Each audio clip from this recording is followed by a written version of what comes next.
kita ini termasuk orang-orang pilihan. Kalau sudah istimewa, Allah berikan keramat. Apa itu keramatnya? Kemuliaan, dihormati orang, dimuliakan orang, dekat dengan Allah, rajin ibadah. Kadang keramat-keramat yang lain itu dimiliki. Nah, itu yang kedua. Yang ketiga, wa ja'alaka madhkuran indahu fatammama ni'matahu.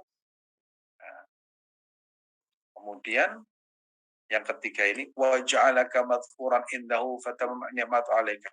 Nama-nama ini ya, nama-nama orang yang ahli zikir itu di langit. Di langit ini, di sisi Allah Subhanahu wa taala itu istimewa, dan kemudian Allah Subhanahu wa taala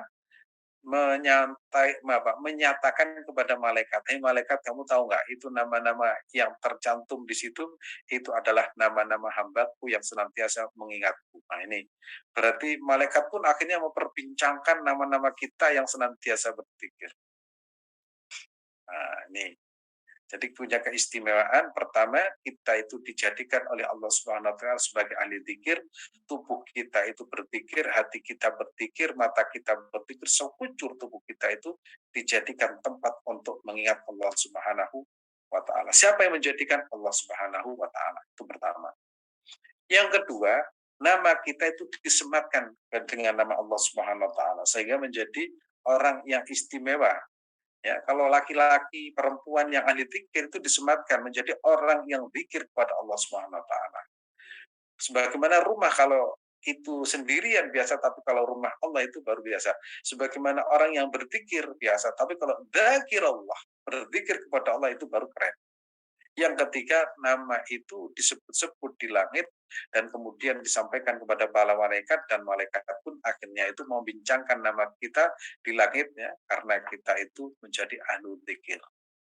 Itu keistimewaan ya, 3 keistimewaan. Maka kita akan bahas satu persatu keistimewaan itu agar kita lebih mudah memahami teks tersebut. Mari kita lihat. Memaknai zikir dulu. Mana zikir itu apa sih kok sampai hebat sekali? Secara umum segala perintah Allah Subhanahu wa taala yang dikerjakan semata karena Allah, yang mengingatkan hamba kepada Allah Subhanahu disebut dengan zikir. Segala amal, perbuatan, dan itu perintah Allah dan juga perintah Rasulullah sallallahu alaihi wasallam, kemudian kita kerjakan dengan baik, benar dan ikhlas karena Allah Subhanahu wa taala. Contohnya apa? Menuntut ilmu, ya, bekerja, bahkan tidur pun akan menjadi ibadah karena Allah Subhanahu wa taala. Oh, berarti zikir itu segala sesuatu perintah Allah Subhanahu wa taala yang kita kerjakan dengan baik, benar, ikhlas karena Allah Subhanahu wa taala, dan itu menjadikan kita ingat kepada Allah Subhanahu wa taala, maka itu disebut dengan zikir. Kita datang ke tempat ini menuntut ilmu, akhirnya kita ingat Allah Subhanahu wa taala. Itu menjadi zikir. Kemudian setelah ini kita bekerja, niatnya apa? Niat melaksanakan perintah Allah Subhanahu wa taala, mencari nafkah. Kemudian kita ingat Allah Subhanahu wa taala selama dalam perjalanan, itu disebut dengan zikir. Kemudian capek, lelah, niat tidur, ya Allah aku berniat tidur karena Engkau Subhanahu wa taala, sehingga nanti tidurnya itu dinamakan zikir. Kemudian kita membaca Al-Qur'an, niat karena Allah Subhanahu wa taala, namanya zikir.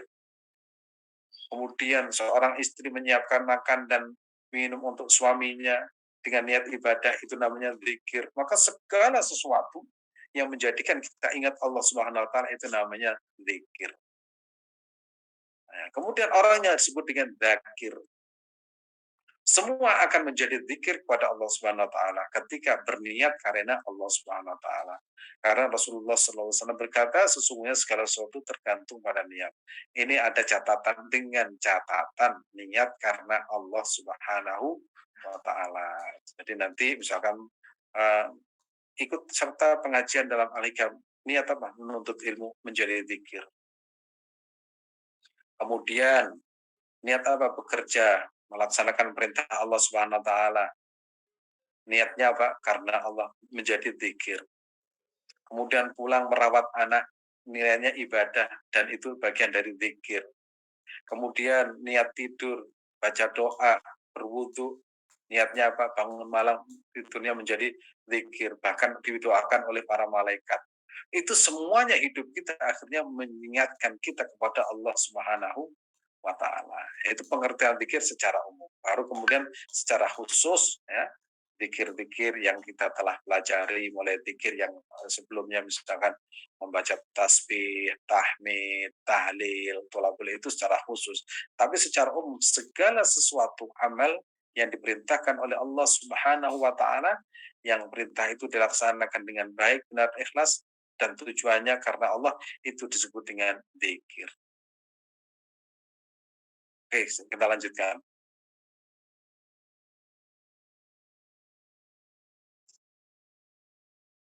Zikir itu meliputi pria dan wanita. Jadi nggak bisa misalkan ahli zikir itu hanya laki-laki. Seorang istri yang menyediakan masakan kepada suaminya dan anaknya dengan niat taat terhadap perintah Allah, maka niatnya berzikir kepada Allah Subhanahu wa taala. Bahkan ketika menawarkan diri kepada suami, nilainya juga ibadah kepada Allah Subhanahu wa taala. Maka tergantung niatnya. Pokoknya kalau niatnya itu baik, insya Allah menjadi zikir kepada Allah Subhanahu wa taala. Makanya pentingnya ilmu itu seperti apa?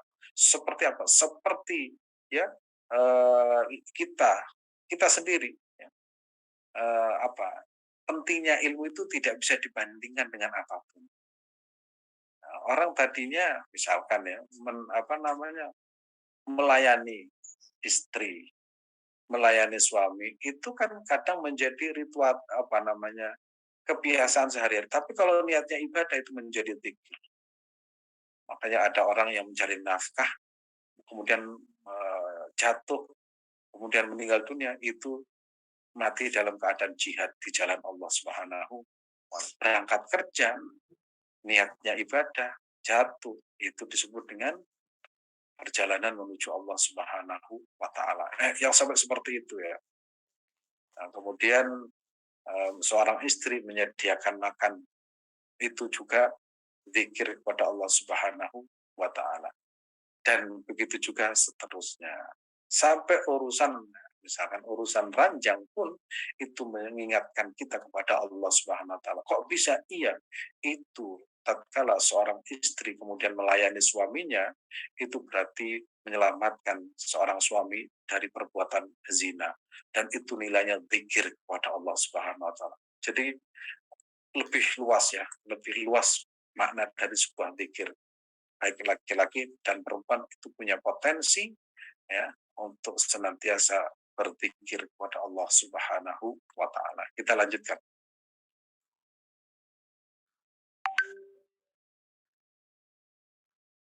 Lupa situ. Nah, coba. Nah, urutnya. Oke, selanjutnya. Oke. Zikir itu karunia Allah. Nah, kita harus tahu dan mengerti serta memahami bahwa zikir itu karunia Allah Subhanahu wa taala. Kita ini bisa berzikir, lisan kita itu bisa berzikir menyebut Allah. Kaki kita bisa pergi ke tempat majelis ilmu. Kita bisa memahami ilmu, kita bisa hadir di tempat ini, kita bisa bekerja, kita bisa melayani istri, melayani suami. Itu semuanya disebut zikir dan itu semata karunia Allah Subhanahu wa taala. Itu yang disebut dengan ya, kalau dalam teksnya itu yang disebut dengan walau la fadluhu lam takun ahlan nijriyani dzikri alaiha. Kalau bukan Allah yang menjadikan ini tidak akan mungkin. Kalau bukan karena keagungan Allah, kalau bukan karena pertolongan Allah, kalau bukan hidayah Allah Subhanahu wa taala, kita tidak akan mampu. Maka mau tidak mau kita menjadi orang ahli zikir, ahli ilmu, mengajar, belajar, bekerja, lisan tak henti-hentinya menyebut nama Allah Subhanahu wa taala, kemudian bisa melayani suami, bisa melayani istri, bisa mencari nafkah untuk itu semua zikir itu murni pertolongan Allah Subhanahu wa taala. Maka zikir itu adalah karunia Allah. Ketika seorang hamba bisa menjadi ahli zikir, serta bisa menikmati manisnya zikir, itu murni merupakan pertolongan dan kemuliaan Allah Subhanahu wa taala kepadanya.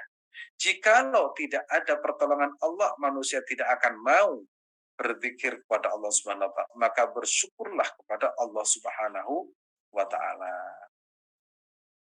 Yang berikutnya, Bisa berzikir itu mutlak pertolongan Allah, bukan karena keturunan. Misalkan ya, misalkan Mas Adit ini keturunan Arab, bilang saya keturunan Nabi. Loh, walaupun keturunan Nabi, kalau tidak Allah berikan hidayah nggak bisa. Buktinya siapa? Nabi Nuh. Buktinya siapa lagi? Ya, itu Nabi Nuh. Ya, Nabi Nuh itu punya anak. Kemudian sebaliknya Nabi Ibrahim, ayahnya siapa?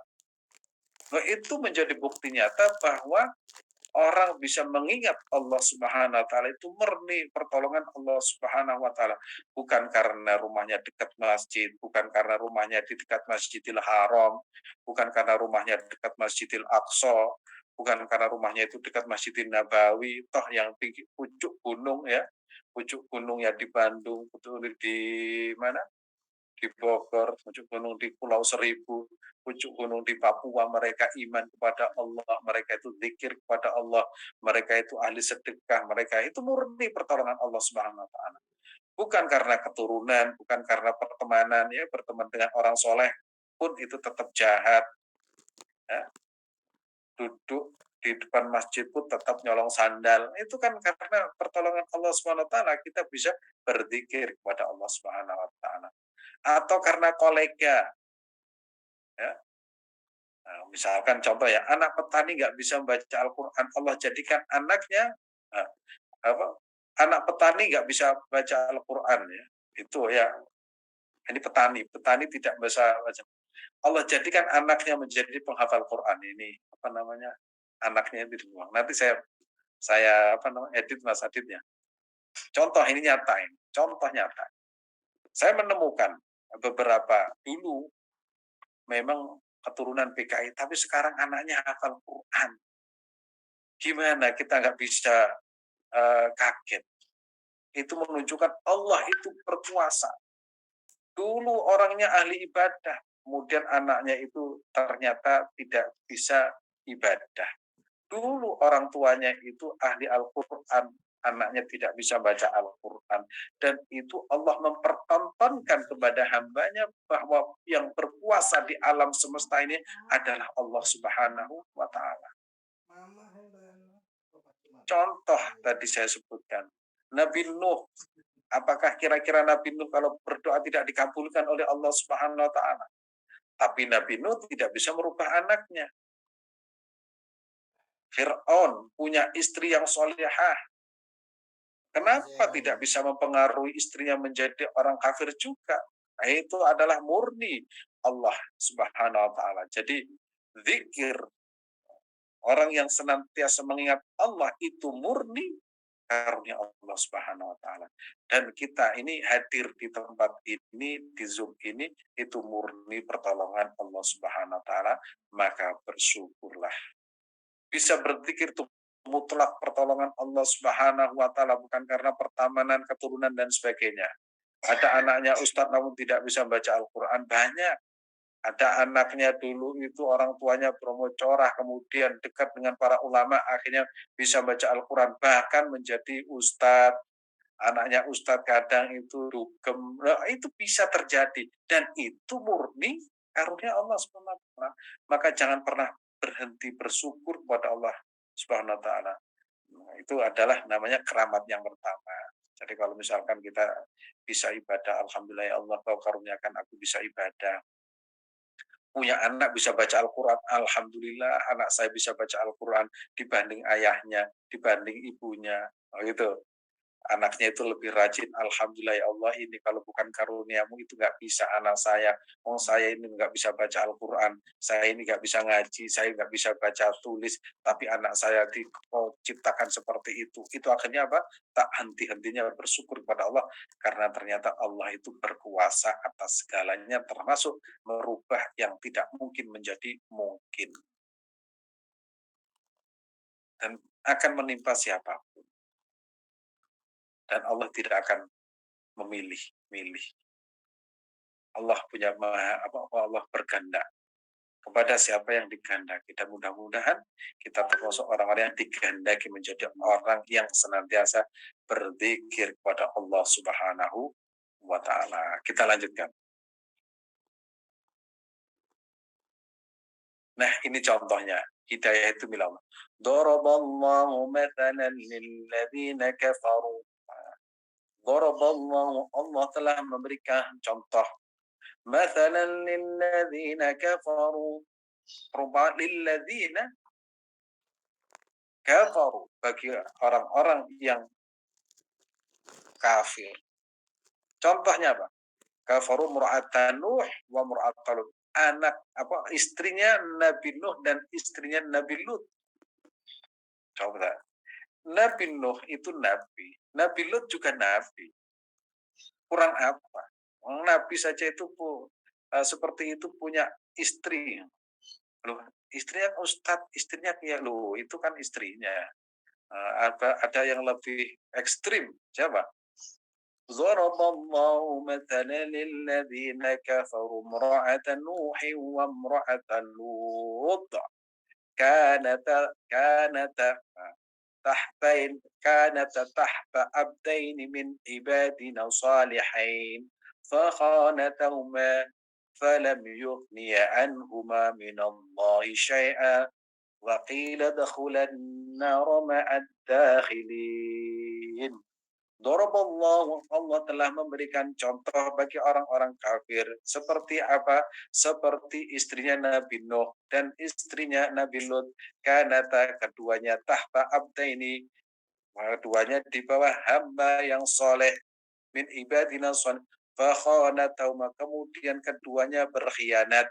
Falam yughniya, dan Nabi Nuh dan Nabi Lut tidak mampu merubahnya, tidak bisa berkutik, tidak bisa berbuat apa-apa, telah mengerahkan semua tenaga dan pikirannya. Fakhanatahuma wa qila dkhulan nar ma'ad dakhilin.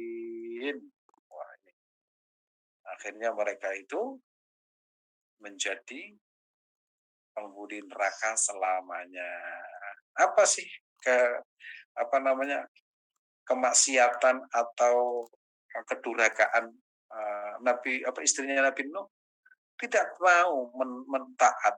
Ketika banjir dia mengatakan saya tidak mau ikut suami. Ya, jadi kalau di permukaan atau di dunia nyata itu ada orang istrinya begini, kemudian suaminya begini, Allah telah memberikan contoh. Kemudian wa imra'ata Lut, istrinya Nabi Lut apa? Itu pencinta sesama jenis itu. Padahal sudah dinasehati. Wah, pokoknya kurang apa. Malah membangkang sama suami. Akhirnya kedua-duanya itu diberikan azab.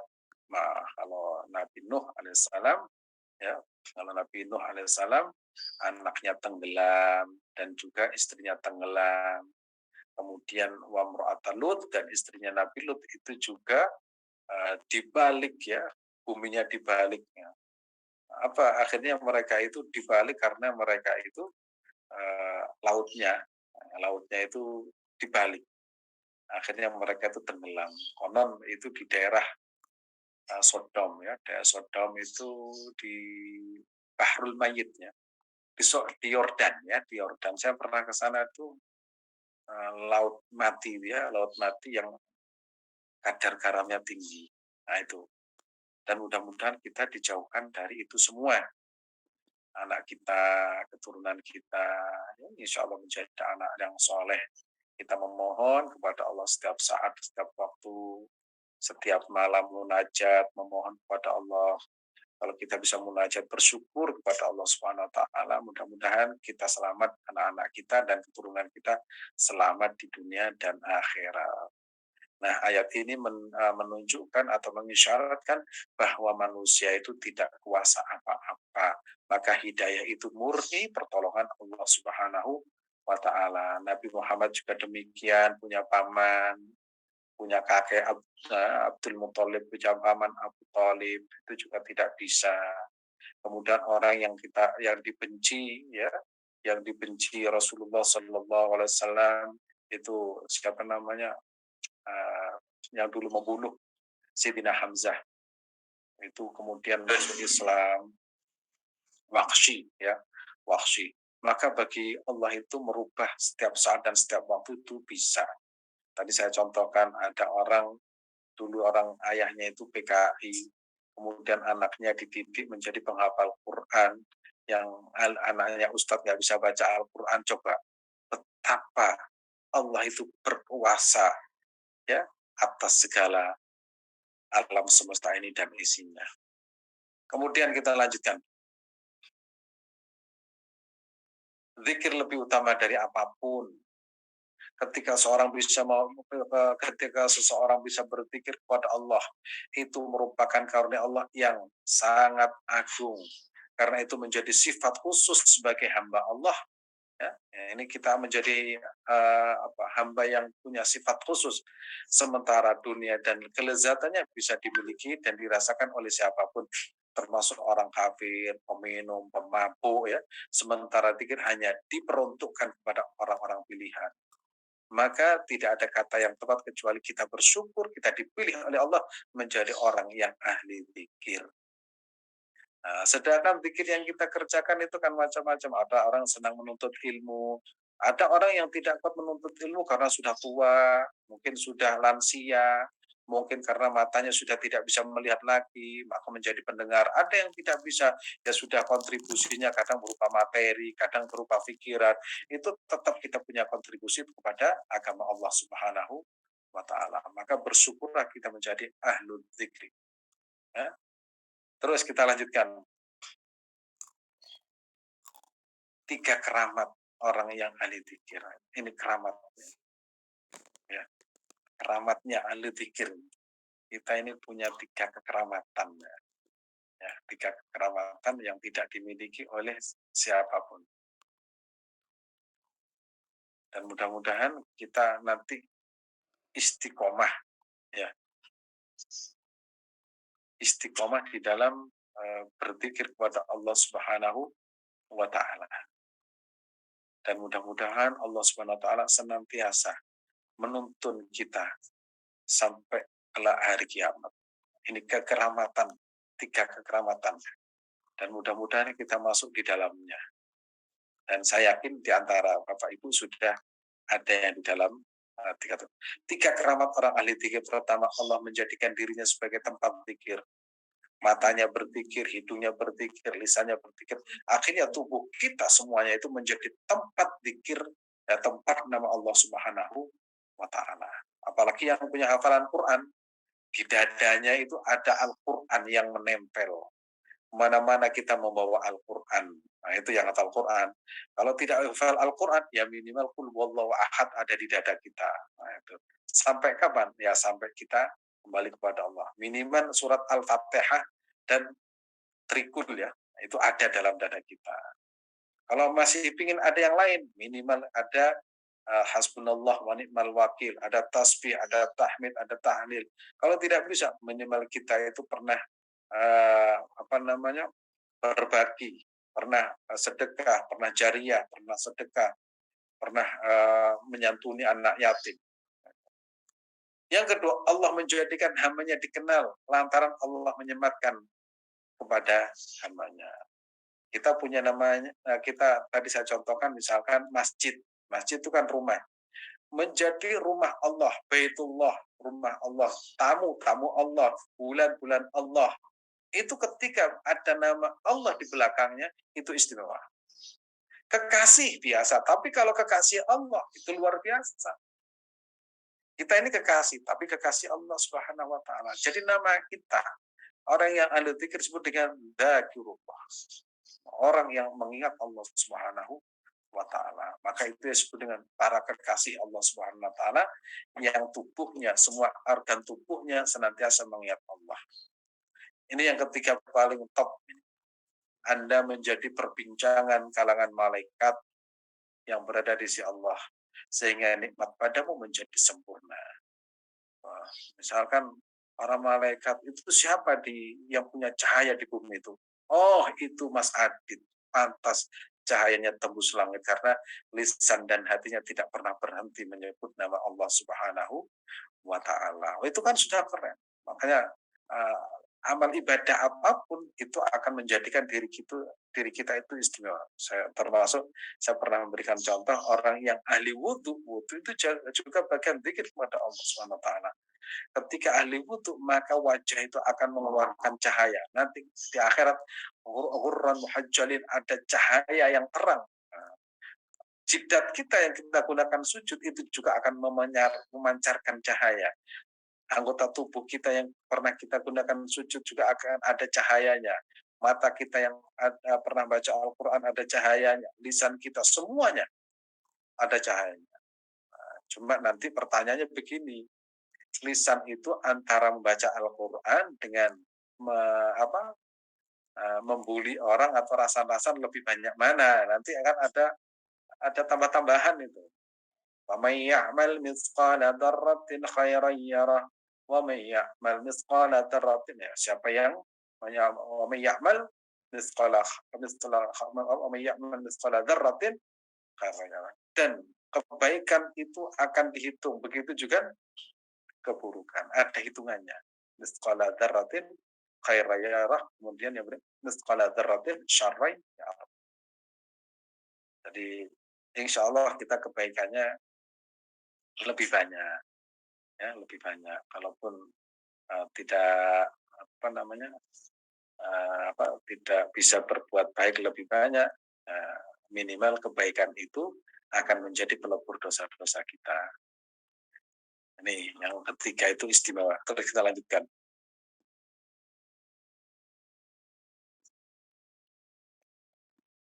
Ya, ini penjelasan yang pertama, menjadi tempat zikir. Ketika Allah menjadikan dirinya sebagai tempat berzikir, ini sangat keren karena termasuk manusia pilihan. Jadi kita manusia pilihan.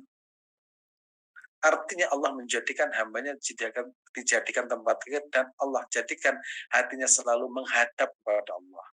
Allah berikan rasa rasa manis dan lezat beribadah kepada Allah SWT. Itulah nikmat dan anugerah Allah kepada hambanya. Para sahabat yang sudah merasakan demikian itu karena Allah Subhanahu wa taala kepadanya, dan berarti menjadi hamba pilihnya. Kita bukan hanya zikir, tapi kadang kita sudah bisa merasakan nikmat zikir itu. Nikmatnya, lezatnya, manisnya, itu. Maka beruntunglah berarti kita manusia pilihan. Kalau yang lain, mungkin kalau harta benda, orang kafir juga kaya. Namun orang kafir juga semuanya punya, karena memang dunia itu diperuntukkan untuk siapapun.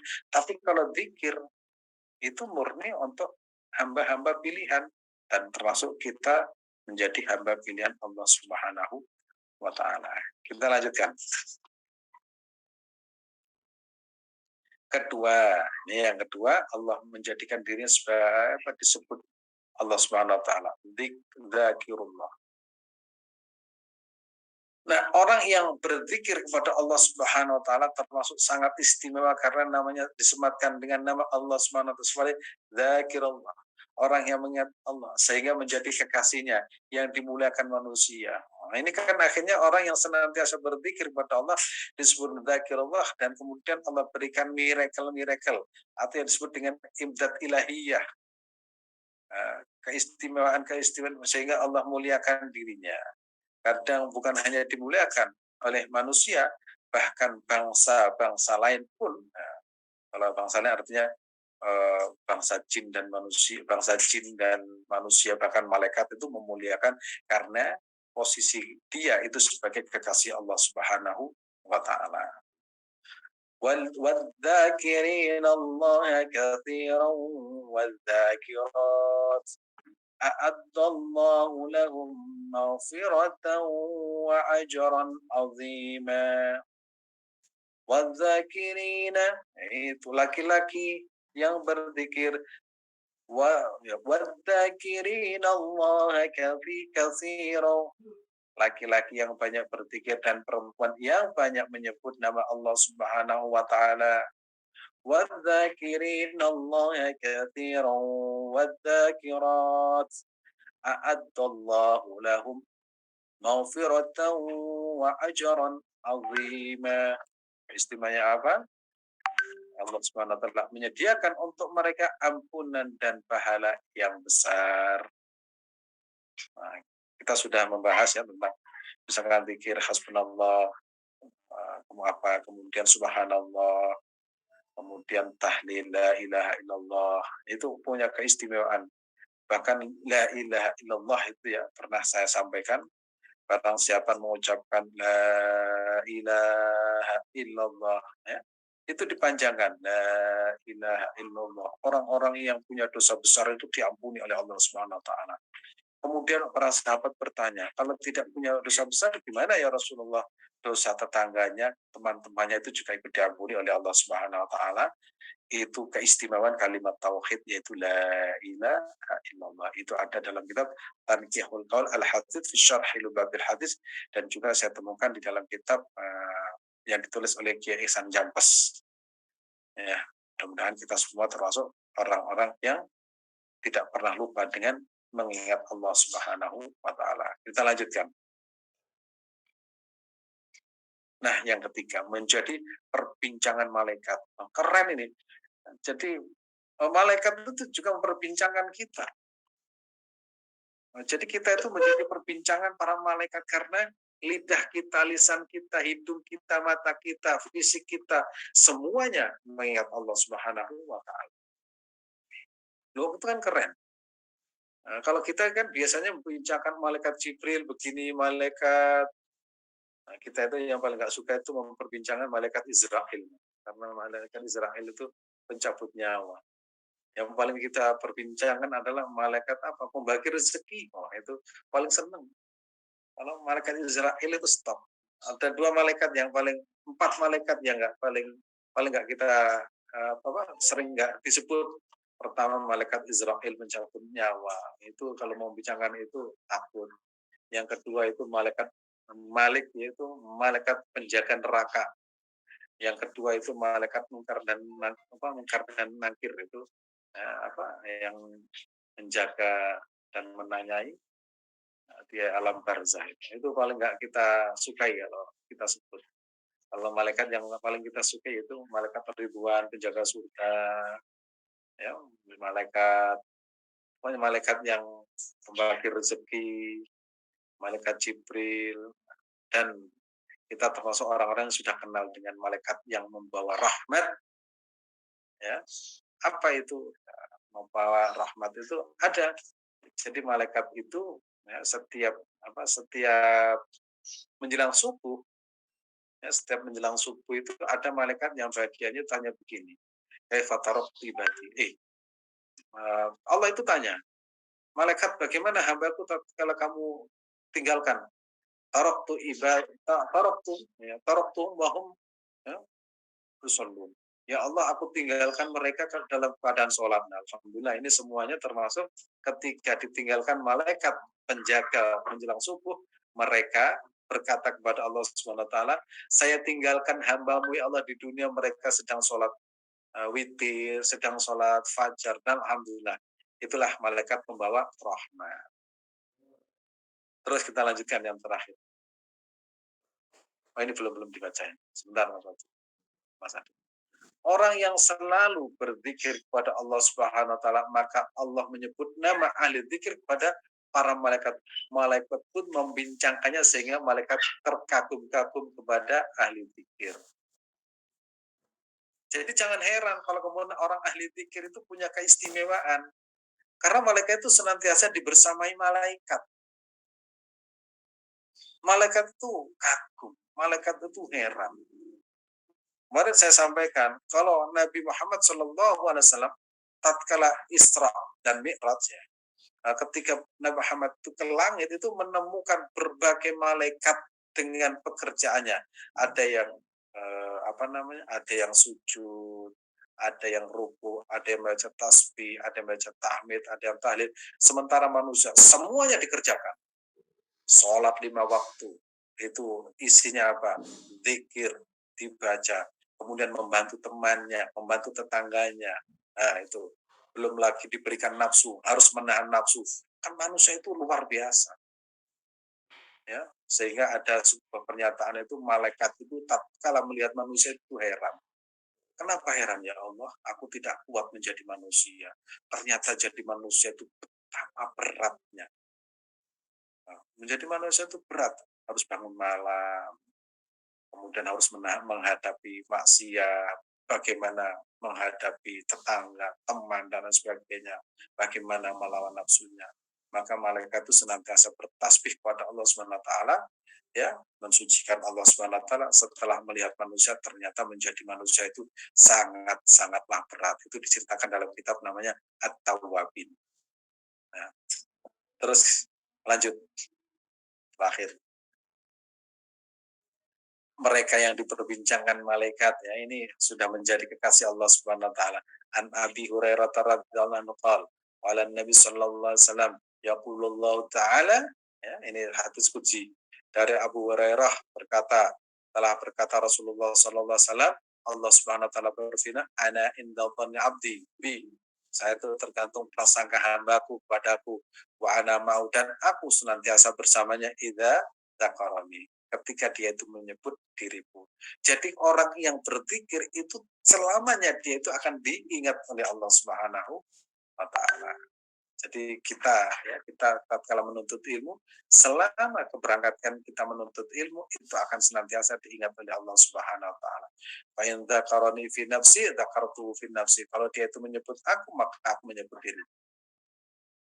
Wa in taqarraba fi mala'i dzakartu fi mala'i khairin minhum wa in taqarraba ila bashi wa in taqarraba ilayya bisyabrin taqarrabtu ilaihi dira'an wa in taqarraba ilayya dira'an taqarrabtu ilaihi ya ba'an wa in atani yamshi ataitu harwalah. Ini hadis ini menceritakan tentang kekasih Allah. Siapa kekasih Allah? Yaitu orang yang tidak pernah terputus berzikir kepada Allah Subhanahu wa taala. Dari Abu Hurairah radhiyallahu anhu berkata, Rasulullah sallallahu alaihi wasallam telah bersabda, Allah Subhanahu wa taala berfirman, aku sesuai dengan prasangka hambaku padaku. Nah, ini tergantung. Maka kita jangan pernah berprasangka jelek atau buruk kepada Allah Subhanahu wa taala. Maksudnya, aku bisa melakukan untuknya apa yang menurutnya bisa kulakukan. Aku bersamanya apabila dia mengingatku. Jadi kita ya senantiasa berzikir kepada Allah, pasti Allah itu akan bersama kita.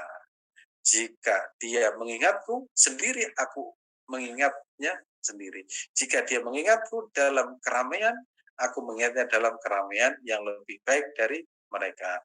Jadi kalau kita zikir sendiri, ya Allah mengingat sendiri. Tapi kalau kita rame-rame, itu jauh lebih bagus. Karena mengingat Allah secara kolektif. Kemudian jika dia mendekat kepadaku satu jengkal, satu langkah, sibron, aku akan mendekat kepadanya sehasta. Maka Allah lebih banyak lagi. Jika dia mendekat kepadaku sehasta, aku akan mendekat kepadanya sedepa. Jika dia mendatangi untuk berjalan, aku akan mendatangi berlari. Artinya, semakin banyak orang berpikir akan semakin dekat dengan Allah Subhanahu wa taala. Semakin banyak berpikir akan semakin kuat cahaya Allah yang melekat pada kita. Semakin kita sering dan semakin kita tidak pernah meninggalkan berpikir, maka Allah Subhanahu wa taala akan selalu bersama kita. Maka insya Allah kita semua yang ada, yang hadir di pagi ini adalah orang-orang yang bersama Allah Subhanahu wa taala, dan mudah-mudahan kita merasakan nikmat dan manisnya berzikir kepada Allah Subhanahu wa taala, tentu saja dengan kadarnya masing-masing.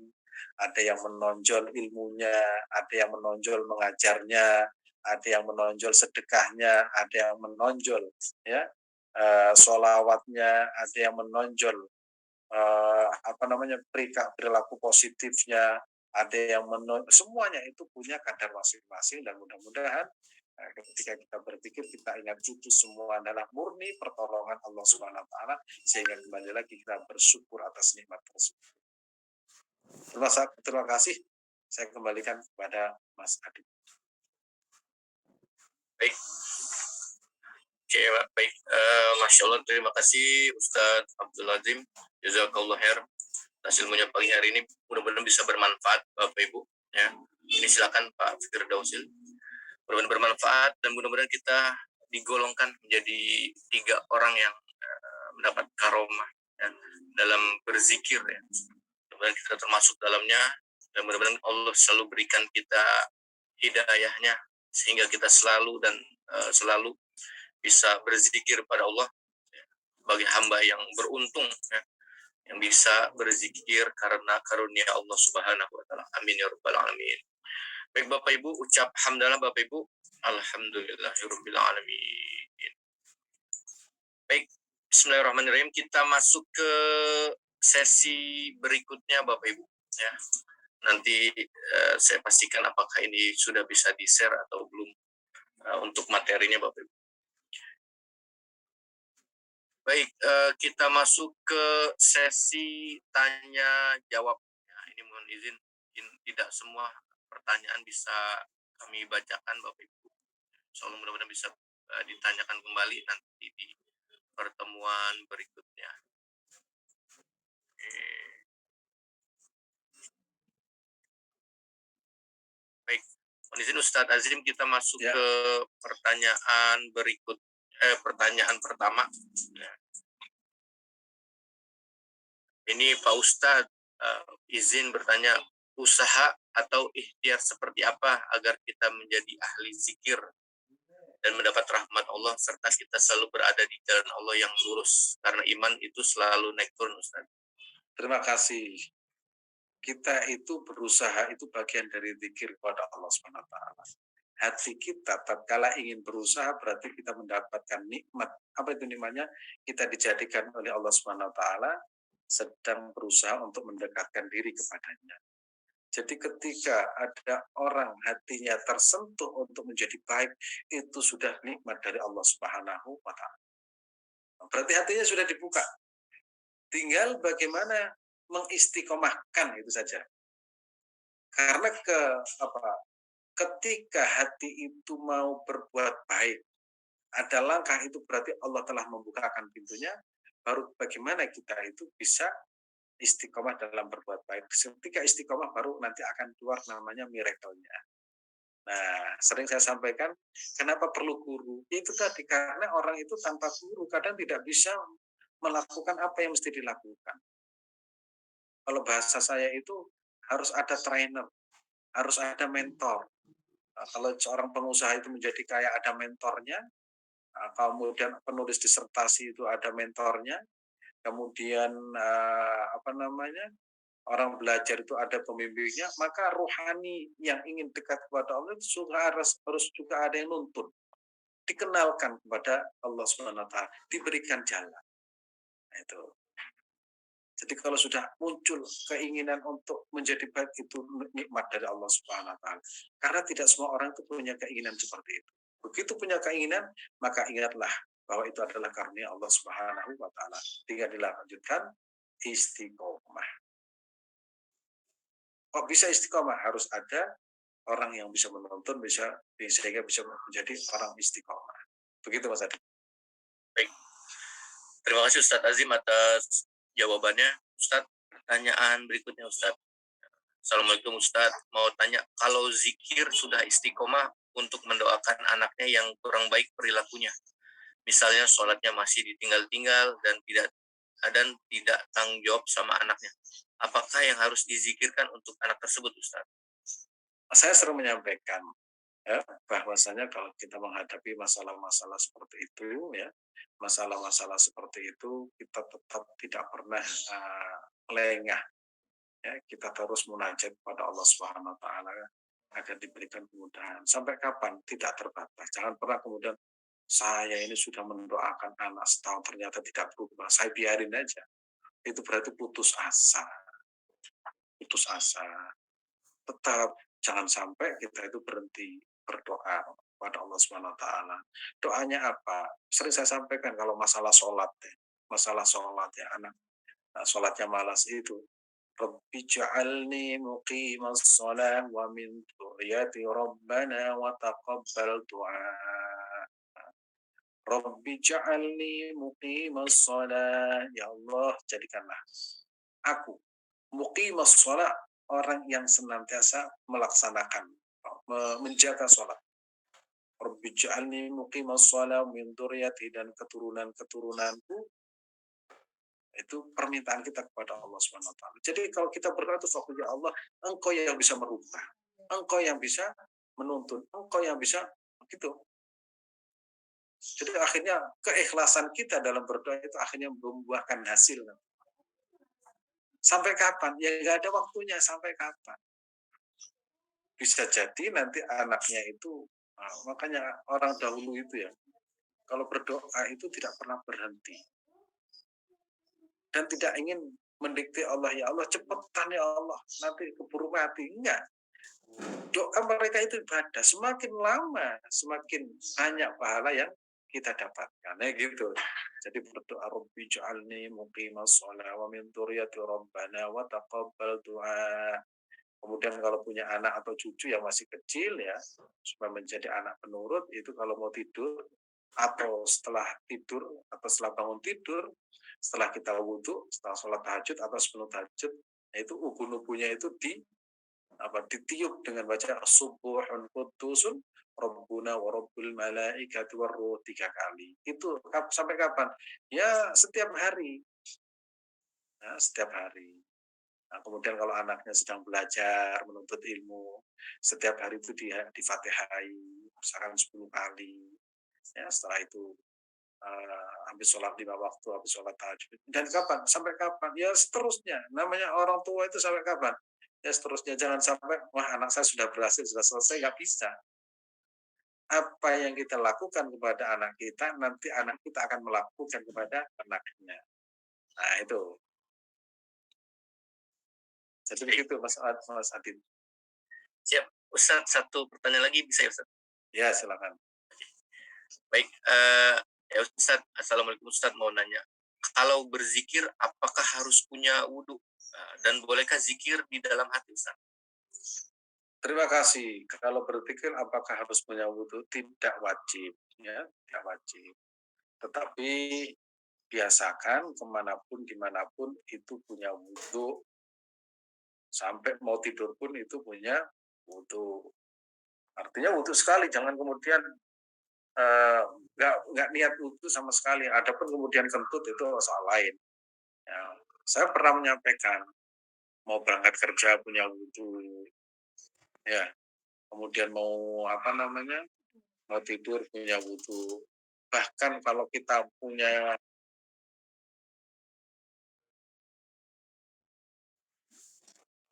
masak ya, kemudian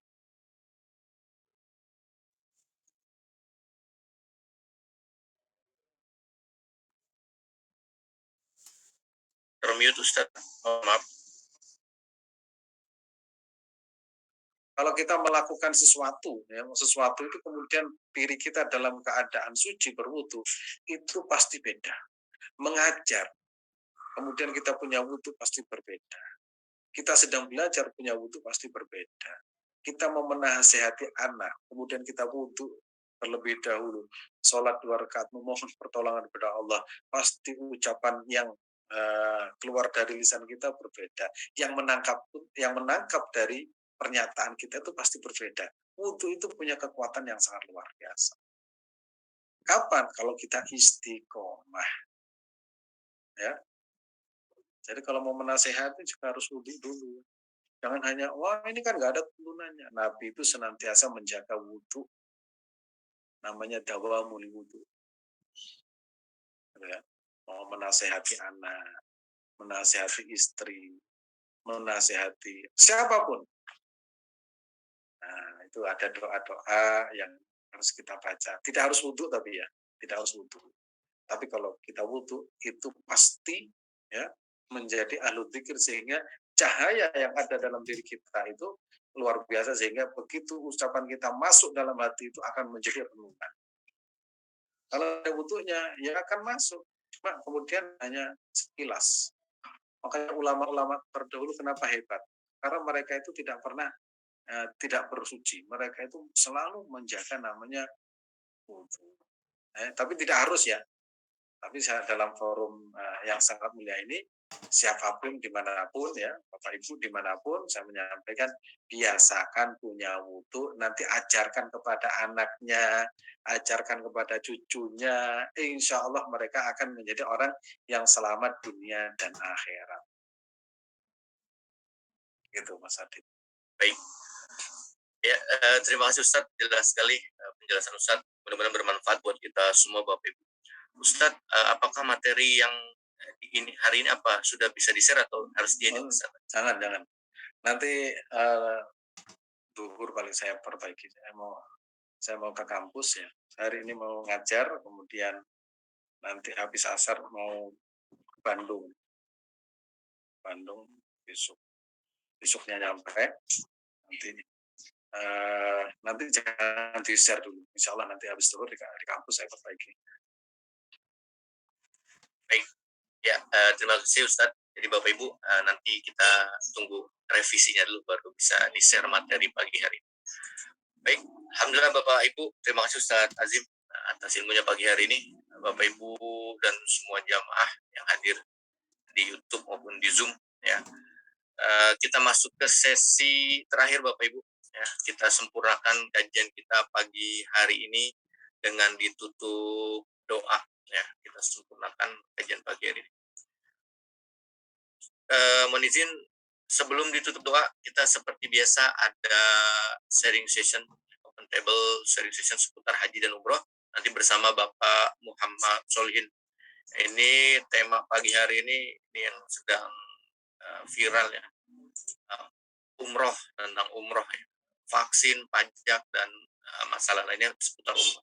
Mungkin Pak Solihin ada yang ingin disampaikan sedikit untuk tema pagi hari ini. Ya, bismillahirrahmanirrahim. Assalamualaikum warahmatullahi wabarakatuh.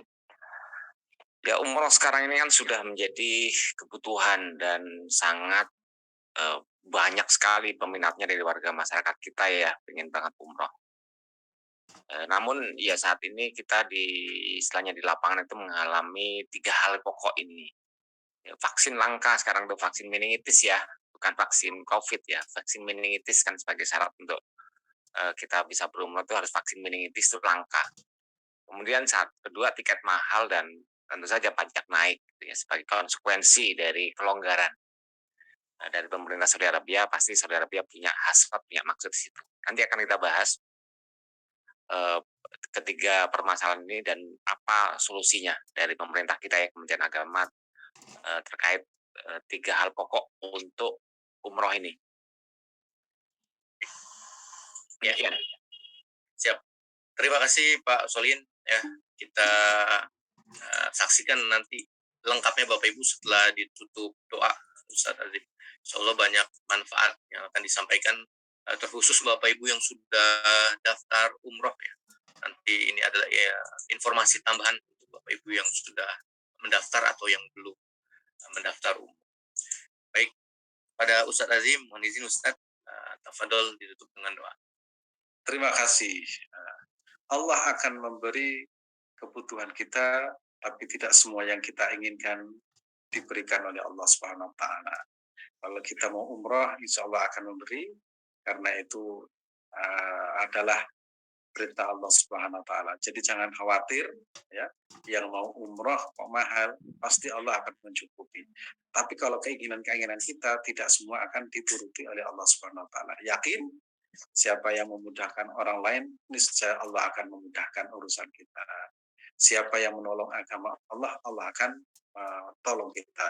In tansurullaha yansurkum wa yusabbit aqdamakum. Kemudian wallahu fi aunil abdi maka al abdu fi auni akhi. Allah akan menolong seseorang selama orang itu selalu menolong sesamanya. Nah, insya Allah semuanya akan diberikan kemudahan. Jangan pernah khawatir, Allah akan selalu ada dan memberikan apa yang kita butuhkan, tapi Allah tidak menuruti apa yang semua kita inginkan. Kita tutup dengan doa. Bismillahirrahmanirrahim. Allahumma salli wa sallim ala sayyidina wa habibina Muhammadin sayyidil awwalin wal akhirin bi rahmatika ya arhamar rahimin. Allahumma salli wa sallim ala sayyidina Muhammadin al-Fatih ما أخلق والخاتم لما سرق ناصر الحق بالحق والهادي إلى صراطك المستقيم وعلى آله وصحبه حق قدره ومقدار عظيم Allahumma inna nas'aluka imanan kamila wa yaqinan shadiqa wa lisanan dhakira wa nas'aluka al-huda wat tuqa wal afa wal ghina wal maut ala dinil islam wal iman bila mihnatin wa imtihanin bihaqqi sayyidina wal adnan. Allahumma salli ala sayyidina Muhammadin salatan tankashifu biha ma ghaba anni warzuqna biha al-ilma ladunni wal mashraba al-haniya wa habiya ghani wa ala alihi wa sahbihi wa sallim. ربنا تقبل منا إنك أنت السميع العليم وتب علينا إنك أنت التواب الرحيم. اللهم ارزقنا زيارة مكة والمسجد المبارك لأداء الحج والعمرة في كل سنة وبجاه رسول الله صلى الله عليه وسلم. ربنا آتنا في الدنيا حسنة وفي الآخرة حسنة وقنا عذاب النار. سبحان ربك رب العزة عما يصفون وسلام على المرسلين والحمد لله رب العالمين. الفاتحة. أعوذ بالله من الشيطان الرجيم. بسم الله.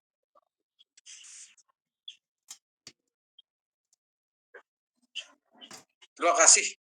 Izin dulu Mas Adit, Umsal, dan semuanya. Assalamualaikum warahmatullahi wabarakatuh. Waalaikumsalam warahmatullahi wabarakatuh.